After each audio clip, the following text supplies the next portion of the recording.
Welcome to Simplified UPSC by PPP, where we listen, learn, and grow together. Detailed lecture notes in English and Hindi, plus practice questions for prelims and mains, only on our Telegram channel. Link in description. Like and subscribe for more. Simplified UPSC by PPP में आपका स्वागत है।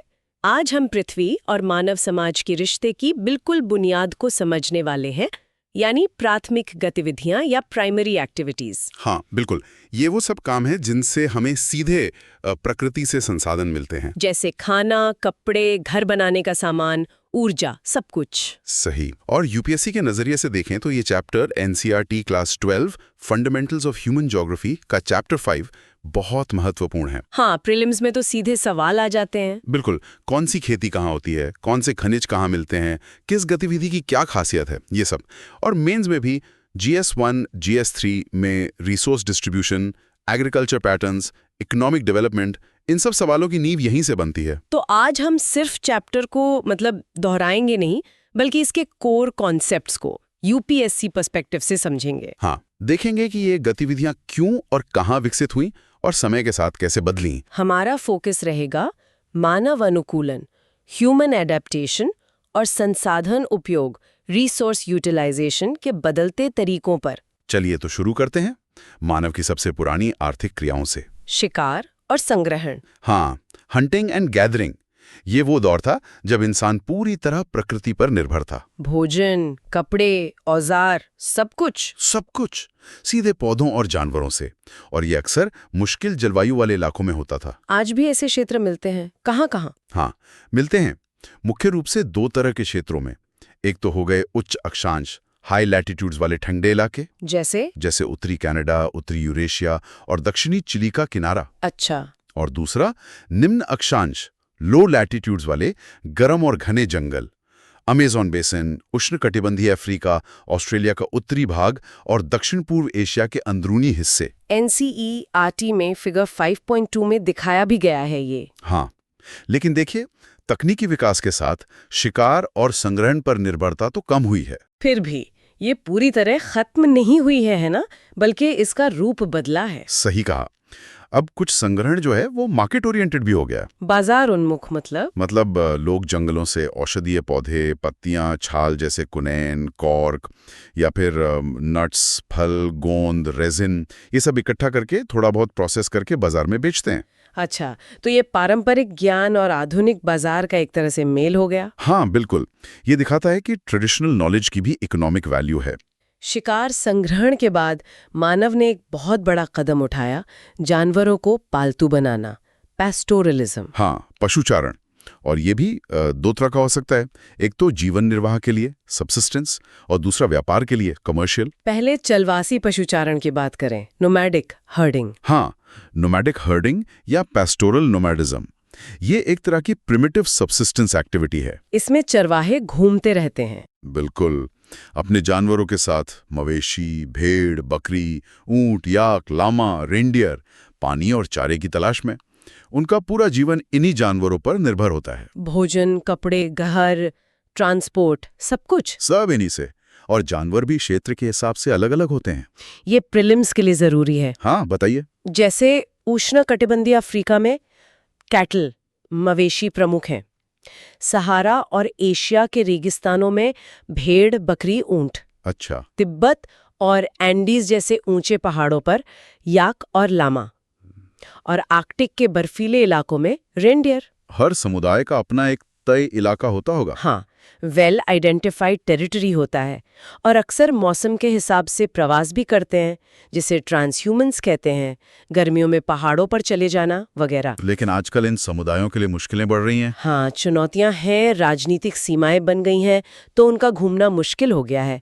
और कई सरकारें उन्हें स्थायी रूप से बसाने की कोशिश भी कर रही हैं। ठीक है। और इसका दूसरा पहलू आपने बताया, वाणिज्यिक पशुधन पालन। हाँ, कमर्शियल लाइवस्टॉक रियरिंग। ये नोमैडिक हर्डिंग से एकदम अलग है। कैसे? ये ज्यादा व्यवस्थित है, ऑर्गेनाइज्ड, पूंजी प्रधान है, कैपिटल इंटेंसिव और वैज्ञानिक तरीके इस्तेमाल होते हैं। स्थायी होता है? हाँ, स्थायी चारागाहों पर होता है, परमानेंट रैंचेस, बहुत बड़े बड़े रैंच होते हैं। और इसका मुख्य उद्देश्य व्यापार है? बिल्कुल, जानवरों को मांस, ऊन, खाल, इन सब उत्पादों के लिए पाला जाता है। ब्रीड सिलेक्शन, प्रजनन कार्यक्रम, बीमारियों की रोकथाम सब वैज्ञानिक तरीके से होता है। ये कहाँ ज्यादा होता है? ये पश्चिमी संस्कृति से ज्यादा जुड़ा है। New Zealand, Australia, Argentina, Uruguay, America इन देशों में काफी प्रचलित है। तो हम देख सकते हैं कि पशुपालन भी सबसिस्टेंस से कमर्शियल तक फैला हुआ है। पशुपालन से आगे बढ़ें तो मानव सभ्यता का एक और बड़ा पड़ाव आया, कृषि, एग्रीकल्चर। हाँ, और ये शायद सबसे महत्वपूर्ण प्राथमिक गतिविधि है जिसने मानव जीवन को स्थायी बनाया। इसे भी हम मोटे तौर पर 2 हिस्सों में बांट सकते हैं, निर्वाह और वाणिज्यिक। हाँ, सबसिस्टेंस और कमर्शियल। पहले सबसिस्टेंस एग्रीकल्चर की बात करते हैं। इसमें भी 2 मुख्य प्रकार हैं। कौन कौन से? पहला है आदिम निर्वाह कृषि, प्रिमिटिव सबसिस्टेंस एग्रीकल्चर। इसे स्थानांतरण कृषि, शिफ्टिंग कल्टीवेशन या स्लैश एंड बर्न कृषि भी कहते हैं। अच्छा, स्लैश एंड बर्न, ये नाम तो काफी सुना है। क्या होता है इसमें? इसमें किसान जंगल के एक छोटे हिस्से को काटते हैं, फिर उसे जला देते हैं। जला देते हैं? क्यों?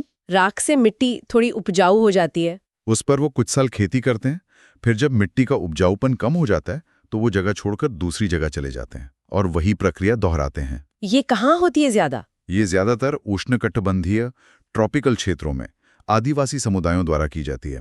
अफ्रीका, मध्य और दक्षिण अमेरिका, दक्षिण पूर्व एशिया। इसके कुछ स्थानीय नाम भी होंगे प्रीलिम्स के लिहाज से। हाँ, जरूर। जैसे भारत के नॉर्थ ईस्ट राज्यों में इसे झूमिंग कहते हैं। हाँ, सुना है। मध्य अमेरिका और मेक्सिको में मिल्पा। हाँ। मलेशिया और इंडोनेशिया में लादांग। एनसीईआरटी में बेंडा की कहानी में मध्य भारत के संदर्भ में पेंडा का भी जिक्र है। लेकिन ये तरीका पर्यावरण के लिए ठीक नहीं माना जाता शायद। हाँ, क्योंकि इससे वनों का नुकसान होता है और मिट्टी का कटाव भी बढ़ता है। सस्टेनेबल नहीं है ये। निर्वाह कृषि का दूसरा रूप है गहन निर्वाह कृषि, इंटेंसिव सब्सटेंस एग्रीकल्चर। ये ज्यादा प्रचलित है। सही कहा। ये मानसून एशिया के उन इलाकों की पहचान है जहां जनसंख्या बहुत घनी है। अच्छा, जहां पॉपुलेशन डेंसिटी ज्यादा है। बिल्कुल, यहाँ जमीन पर दबाव बहुत ज्यादा होता है, खेत बहुत छोटे होते हैं। तो फिर तो किसान अपने परिवार के साथ मिलकर साल भर मेहनत करते हैं ताकि उस छोटी सी जमीन से ज्यादा उपज मिल सके। इसमें ह्यूमन लेबर का बहुत ज्यादा इस्तेमाल होता है, मशीनों का कम। इसमें भी प्रकार हैं क्या? हाँ, मुख्य रूप से 2। पहला, चावल प्रधान गहन निर्वाह कृषि, intensive subsistence agriculture dominated by weight paddy cultivation. जहां चावल मुख्य फसल है। हाँ, जहां बारिश अच्छी होती है, पानी है, वहां चावल ही मुख्य फसल है। खेत इतने जरूरी होते हैं कि घर भी खेत के पास ही बनाते हैं। और दूसरा?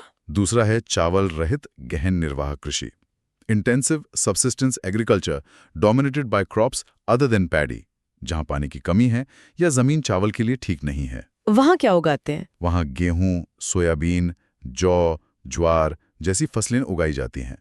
ये उत्तरी चीन, मंचूरिया, उत्तर कोरिया, उत्तरी जापान और भारत में सिंधु गंगा मैदान के पश्चिमी हिस्से और दक्कन के कुछ इलाकों में होता है। ठीक है, तो इस सेगमेंट का एक क्विक रीकैप कर लेते हैं। जरूर। Prelims takeaway: primary activities, definition, hunting gathering regions, high-low latitudes, market-oriented gathering products, nomadic herding animals in regions, cattle, sheep, goat, camel, yak, reindeer, transhumans, commercial livestock rearing characteristics, regions, shifting cultivation process, regions, environmental impact, local names like Jhuming, Milpa, Ladang, Penda, intensive subsistence agriculture regions, monsoon Asia, characteristics, high population density, small farms, labor intensive, types, paddy dominant and other crops. और mains takeaway, nomadic herding और commercial livestock rearing की तुलना करें। संगठन, पूंजी, उद्देश्य और पर्यावरण से संबंध के आधार पर शिफ्टिंग कल्टीवेशन की पर्यावरणीय और सामाजिक आर्थिक चुनौतियों का विश्लेषण करें, उसकी पारंपरिक भूमिका के संदर्भ में। मॉनसून एशिया में इंटेंसिव सबसिस्टेंस एग्रीकल्चर के प्रचलन और विशेषताओं के कारकों, जनसांख्यिकीय दबाव, जलवायु, भूमि स्वामित्व की व्याख्या करें। बहुत बढ़िया। अब आते हैं कृषि के दूसरे बड़े वर्ग पर, वाणिज्यिक कृषि, कमर्शियल एग्रीकल्चर। जाहिर है इसका मुख्य उद्देश्य बाजार में बेचकर मुनाफा कमाना है। हाँ। और इसमें पहला प्रकार है रोपण कृषि, प्लांटेशन एग्रीकल्चर। ये तो काफी सुना है, चाय, कॉफी के बागान। बिल्कुल। ये यूरोपीय औपनिवेशिक शक्तियों, कॉलोनियल पावर्स ने ट्रॉपिकल और सब ट्रॉपिकल क्षेत्रों में शुरू की थी। इसकी क्या खासियतें हैं? देखिए, बड़े बड़े बागान होते हैं, लार्ज एस्टेट्स और प्लांटेशंस। बहुत ज्यादा पूंजी लगती है, लार्ज कैपिटल इन्वेस्टमेंट, वैज्ञानिक और प्रबंधकीय तरीके अपनाए जाते हैं। और फसल? अक्सर एक ही फसल पर विशेषज्ञता होती है, सिंगल क्रॉप स्पेशलाइजेशन। सस्ता श्रम, चीप लेबर इसकी एक और पहचान थी। और निर्यात के लिए अच्छा परिवहन नेटवर्क बहुत जरूरी होता है। प्रमुख फसलें कौन सी हैं इसमें? चाय, कॉफी, कोको, रबर, कपास, तेल पाम, गन्ना, केला, अनानास, ये सब प्रमुख रोपण फसलें हैं। मतलब कॉलोनियल इकोनॉमी से सीधा लिंक था। हाँ, जैसे फ्रांसीसियों ने पश्चिम अफ्रीका में कॉफी और कोको लगाए, अंग्रेजों ने भारत और श्रीलंका में चाय, मलेशिया में रबर, वेस्ट इंडीज में गन्ना और केला। और यहीं पर एक दिलचस्प यूपीएससी पीवाईक्यू जुड़ता है ना? हाँ, 2013 के प्रीलिम्स में गन्ने से जुड़ा एक सवाल आया था। क्या था सवाल? पूछा गया कि गन्ने के बाय प्रोडक्ट्स बगासी और मोलासिस का क्या उपयोग हो सकता है। ओके। कथन थे, 1. बगासी ऊर्जा उत्पादन के लिए बायोमास ईंधन बन सकता है। 2. मोलासिस सिंथेटिक रासायनिक उर्वरक बनाने में काम आ सकता है। 3. मोलासिस इथेनॉल उत्पादन में इस्तेमाल हो सकता है। अच्छा, तो सही जवाब? सही जवाब था सी और 1 और 3 केवल। बगासी मतलब गन्ने का रस निकालने के बाद बचा हुआ रेशा, वो चीनी मिलों में अक्सर बिजली बनाने के काम आता है, बायोमास फ्यूल के तौर पर। और मोलासिस शीरा? हाँ, शीरा इथेनॉल बनाने का एक प्रमुख कच्चा माल है। खासकर भारत की बायोफ्यूल पॉलिसी के संदर्भ में ये बहुत महत्वपूर्ण है, लेकिन ये सिंथेटिक उर्वरक बनाने में इस्तेमाल नहीं होता। तो देखिए, एक फसल के बाय प्रोडक्ट्स भी कितने महत्वपूर्ण हो सकते हैं। बिल्कुल। अब एक और बड़े पैमाने की वाणिज्यिक कृषि, विस्तृत वाणिज्यिक अनाज कृषि, एक्सटेंसिव कमर्शियल ग्रेन फार्मिंग, ये कहाँ होती है? ये मध्य अक्षांशों, मिड लैटिट्यूड्स के अर्धशुष्क सेमी एरिड घास के मैदानों में होती है। जैसे स्टेपीज, प्रेरीज। हाँ, यूरेशिया के स्टेप्स, नॉर्थ अमेरिका के प्रेरीज, अर्जेंटीना के पैम्पस, दक्षिण अफ्रीका के वेल्ड्स, ऑस्ट्रेलिया के डाउन्स और न्यूजीलैंड के कैंटरबरी प्लेन्स। ये सब इलाके। हाँ, यहाँ क्या खासियत है? यह खेत बहुत बड़े होते हैं, सैकड़ों हेक्टेयर के, और खेती लगभग पूरी तरह मशीनीकृत होती है, हाईली मैकेनाइज्ड। जुताई, बुआई, कटाई सब मशीनों से। तो इसमें लेबर कम लगता होगा? हाँ, लेबर बहुत कम, इसलिए प्रति एकड़ उपज भले ही गहन कृषि से कम हो, पर प्रति व्यक्ति उपज, पर पर्सन आउटपुट बहुत ज्यादा होती है। और मुख्य फसल गेहूं? हाँ, मुख्य फसल गेहूं है, पर मक्का, जौ, जई, राई भी उगाते हैं। ठीक है।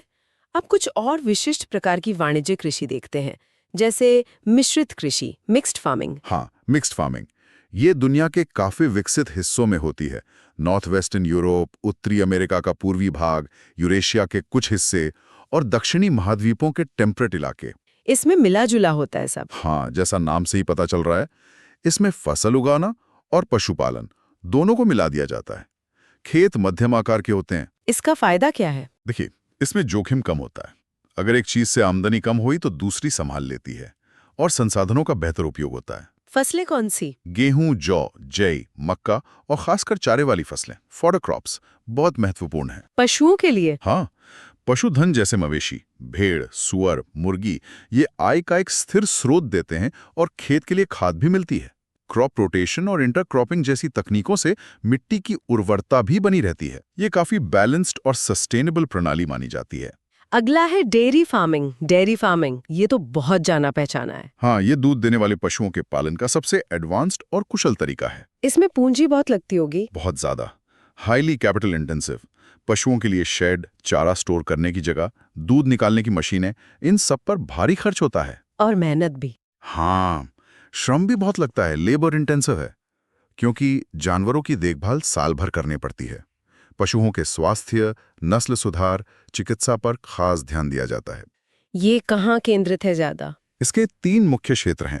सबसे बड़ा है उत्तर पश्चिमी यूरोप, दूसरा है कनाडा और तीसरा क्षेत्र है दक्षिण पूर्वी ऑस्ट्रेलिया, न्यूजीलैंड और तस्मानिया। ये शहरों के पास होता है ज्यादातर? हाँ, अक्सर शहरी और औद्योगिक केंद्रों के पास होता है, जहां ताजे दूध और डेयरी उत्पादों की मांग ज्यादा होती है। एक और बहुत ही खास तरह की कृषि है भूमध्य सागरीय कृषि, मेडिटेरेनियन एग्रीकल्चर। बिल्कुल, ये उन क्षेत्रों की खासियत है जहां भूमध्य सागरीय जलवायु मिलती है, यानी गर्म, सूखी गर्मियां और हल्की नम सर्दियां। हाँ, ये इलाके हैं भूमध्य सागर के आसपास के देश, कैलिफोर्निया, मध्य चिली, दक्षिण अफ्रीका का दक्षिणी पश्चिमी कोना और ऑस्ट्रेलिया का दक्षिणी और दक्षिणी पश्चिमी हिस्सा। और इसकी सबसे बड़ी पहचान क्या है?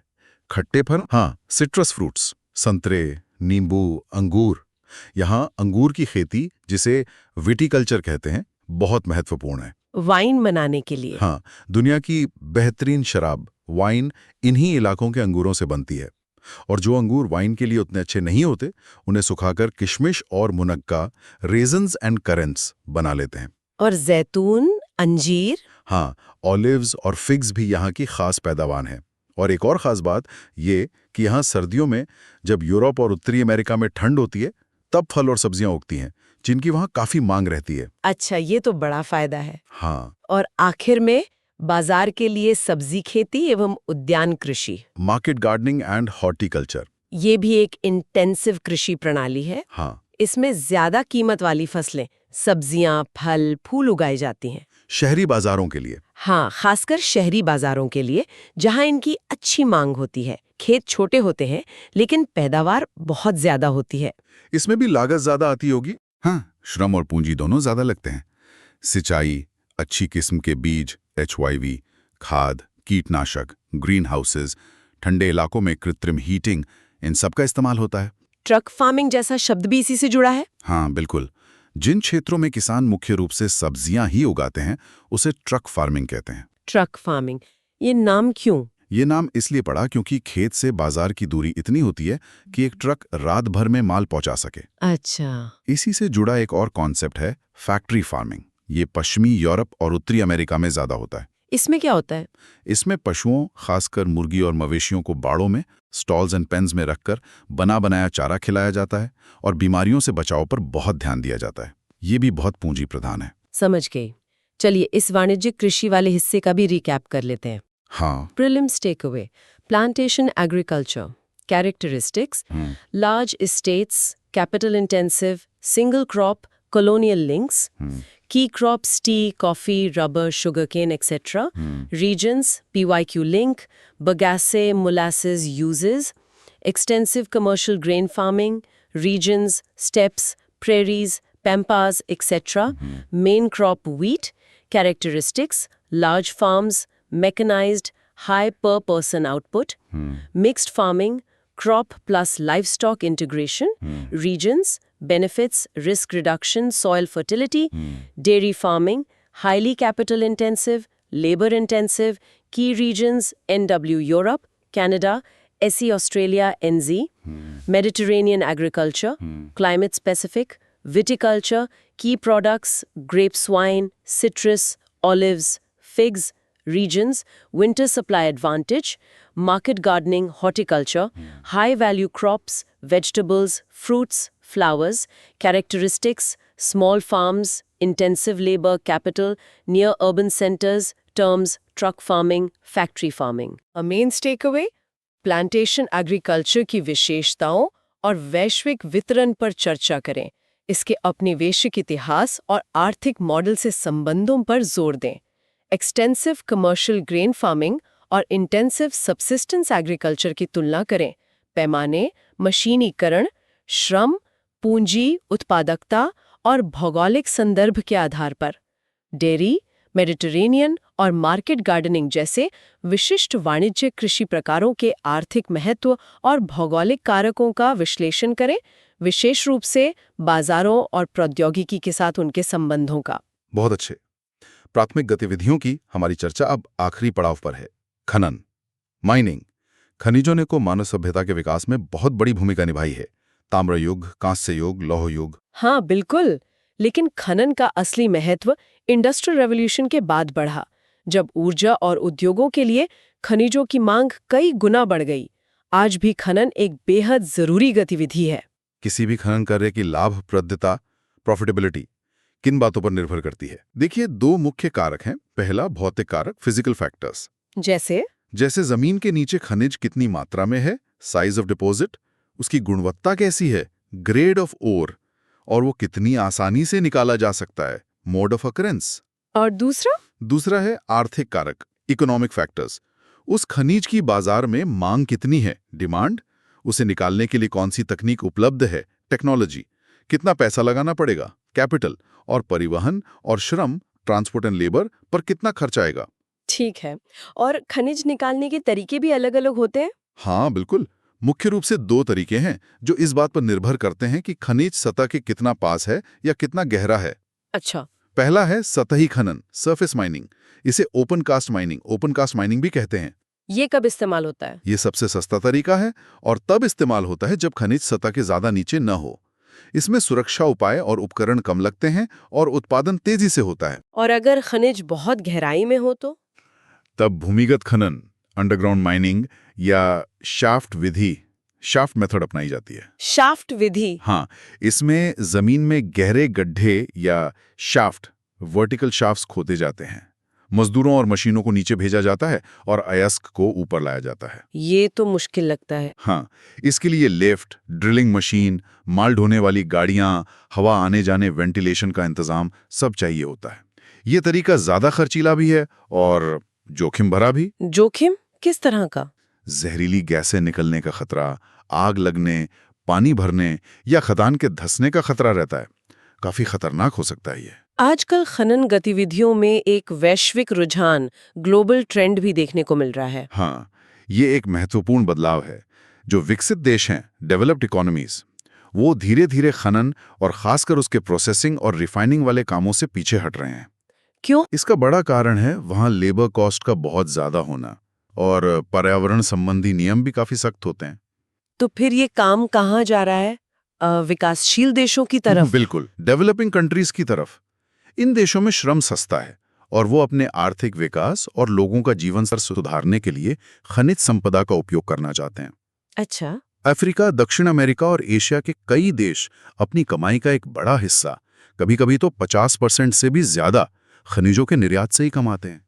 लेकिन इसके साथ चुनौतियां भी जुड़ी होंगी। हाँ, पर्यावरण और सामाजिक चुनौतियां भी हैं, वो एक अलग पहलू है। ठीक है, तो खनन वाले हिस्से का टेक अवे क्या बनता है?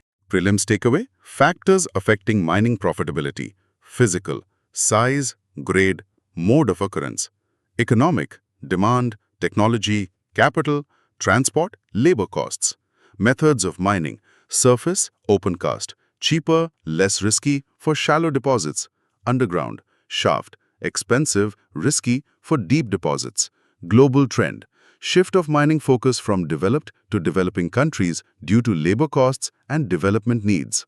और मेंस टेकअवे, खनन कार्यों की व्यवहार्यता और विधि निर्धारित करने वाले भौतिक और आर्थिक कारकों की अंतःक्रिया का विश्लेषण करें। खनन गतिविधियों के विकासशील देशों की ओर वैश्विक बदलाव के सामाजिक, आर्थिक और पर्यावरणीय प्रभावों पर चर्चा करें।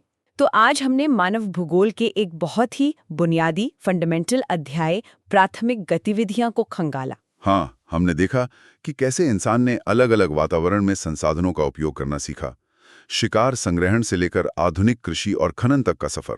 और ये भी समझा कि कैसे भौगोलिक कारक, तकनीक, जनसंख्या का दबाव और बाजार की मांग इन गतिविधियों के स्वरूप और वितरण को तय करती हैं। बिल्कुल, और यूपीएससी के लिए ये समझना बहुत जरूरी है कि ये गतिविधियां सिर्फ आर्थिक नहीं हैं, बल्कि इनके सामाजिक, सांस्कृतिक और पर्यावरणीय आयाम भी हैं। हाँ, प्रीलिम्स के लिए तथ्य, स्थान और शब्दावली जैसे viticulture, truck farming, zooming, steps, ये सब याद रखना जरूरी है। और मेंस के लिए विभिन्न प्रकारों की तुलना, उनके प्रभाव और वर्तमान चुनौतियां, ये सब समझना होगा। और जाते जाते एक सवाल हम अपने श्रोताओं के सोचने के लिए छोड़ जाते हैं। हाँ, आज जब हम जलवायु परिवर्तन, क्लाइमेट चेंज, जैव विविधता के नुकसान, बायोडाइवर्सिटी लॉस और संसाधनों की कमी, रिसोर्स डिप्लीशन जैसी बड़ी चुनौतियों का सामना कर रहे हैं, तब इन प्राथमिक गतिविधियों का भविष्य क्या है? बहुत महत्वपूर्ण सवाल है।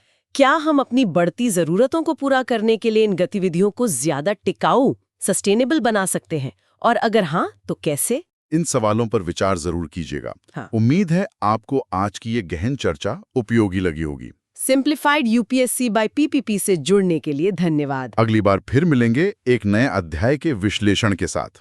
नमस्कार। Thanks for watching. Follow us on Telegram and Instagram. Don't forget to like, share, and subscribe.